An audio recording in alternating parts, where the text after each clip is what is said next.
And that's always been my philosophy and my goal as a PE teacher was not just to teach the curriculum, not the paper and the curriculum base, is to be able to connect with my kids. Because until you can connect with your students, you can't get much from them. The minute you can connect with them, then you can get them to do something, to step outside their comfort zone, to try new stuff.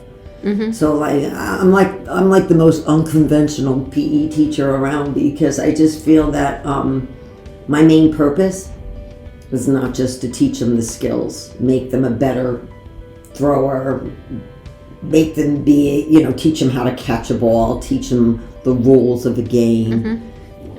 I felt as if my role was to teach them life lessons through physical activity. Perfect. Through movement. Perfect, yeah. Okay, I don't want to do this. Yes, I know you don't want to do it because you feel uncomfortable. But we don't grow in our uncomfortable places. We have to step outside of our comfort zone. So these are, move a muscle, change a thought. Did any of us feel like getting up this morning and coming in and moving around or getting dressed for gym? No. So you gotta change the thought. I'm always throwing stuff at them, but you know what? It sinks in after a while. It sinks in. And then once you connect with the kids, then you can get them to perform. 1, 2, 3, 4. Dave. Oh, are you on the? No, he's on my team.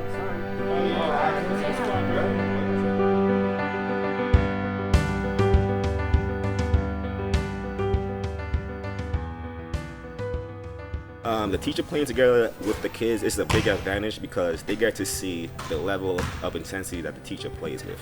Also, for a lot of students, they say, "Oh man, the teacher can't play," or they might take it easy. Once the teacher starts to do certain things, this also motivates them even more to do certain things. Oh man, the teacher scored this, and now it's like bragging rights. So the next time they come, it's also part of building relationships. Oh, I remember when you did this in the gym, or you did that.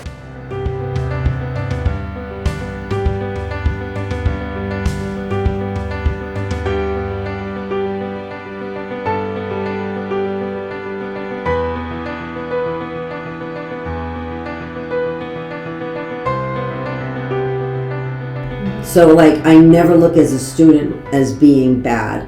I never listen to anyone else who says, "Oh, you have that student in your class." They I never look at it that way. I think bad just describes their behavior and their choices. It does not describe who they are as a person. So all my students I've learned to look at as being good. Maurice, congratulations. So proud of you. So proud of you. Look at you. I am so proud. I can't tell you how proud I am. This is amazing. Amazing. He's like, "Oh man, you don't know what to say." You're so quiet. See, you got it all around. You're gifted all around, academically, athletically. You're kind. You have a good heart. You're amazing. You're going to go places. You are going to go places. It's coming. It's coming.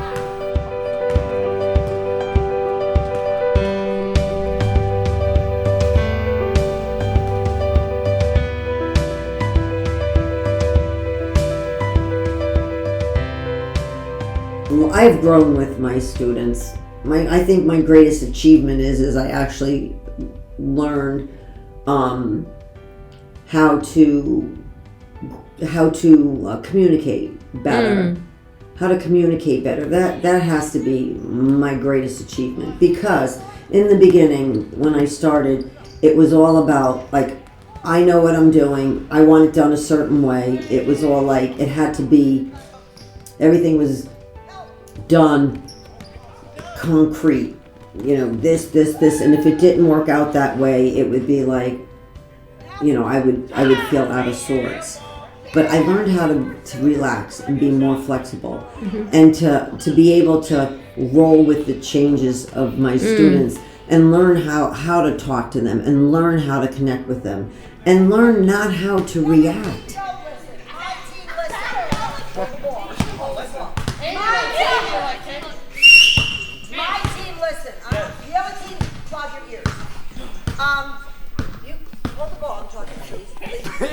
So listen, you got to learn to trust your teammates out there. You're on the same team. T-E-A-M.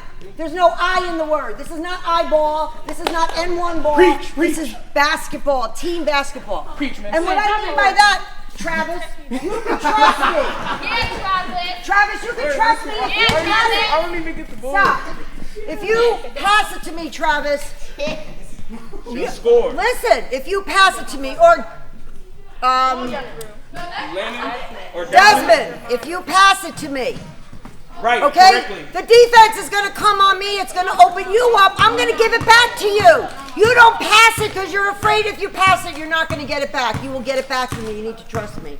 That's it. Other team, you...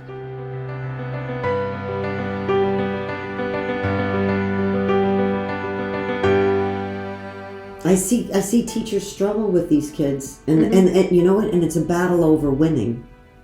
Like the teacher wants to be right. Who's right? Yeah, of course the teacher's right in the situation. The kid's supposed to do it. But being right isn't always, you don't always win being right. Sometimes you win the booby prize.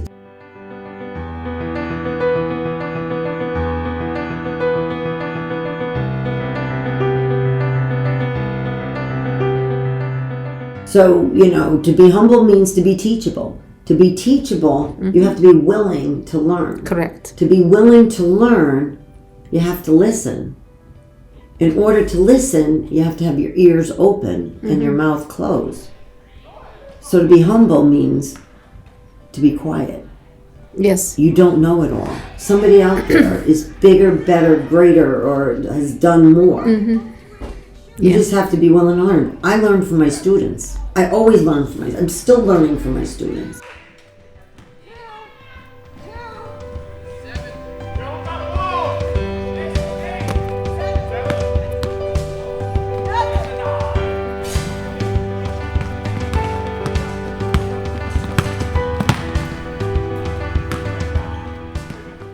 In life, when you have challenges and you have to face something, sometimes you have to act as if. And when you act as if, you will become. You know? I said, in life, the only thing constant is change. And sometimes you just got to change the way you look at things. Because when you change the way you look at things, the things you look at change. So don't look at this PE program as being, you know, this experience that you created in your mind from a past. All right? Change that thought. Think about this as being an adventure. What am I going to learn today? What is something new?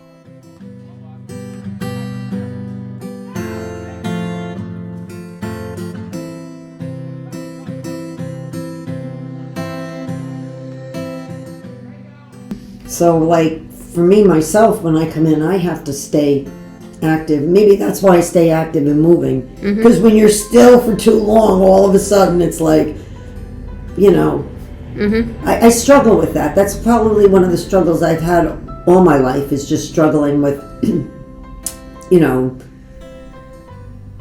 being present in the present moment. And I've learned that. That's what I've learned throughout, is to be present. That's very profound. Very present, because, you know, I've learned that, you know, being in the past, being in the being in the future, it's not here yet. You don't even know if it's going to be here. Past is gone. You can't change it. The only thing you have is right here and now. How are you going to deal with it? You know, what are you going to do? Life on life's terms, it's called. Life on life's terms, you know?